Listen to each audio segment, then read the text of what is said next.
In front of me is Samsung Galaxy Z Flip 7 FE, and today I would like to show you where you can change default apps.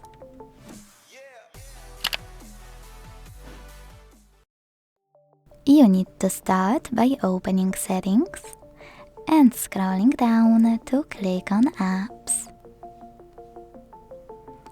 Over here.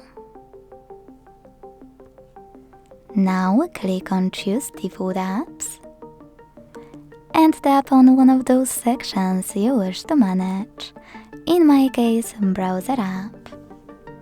Now tap on an app you wish to apply as your new default one, and when you finished, go back. So when I do that, as you can see, my default app has changed. Thanks so much for watching. If you enjoyed this video, leave a like, comment and subscribe. Bye!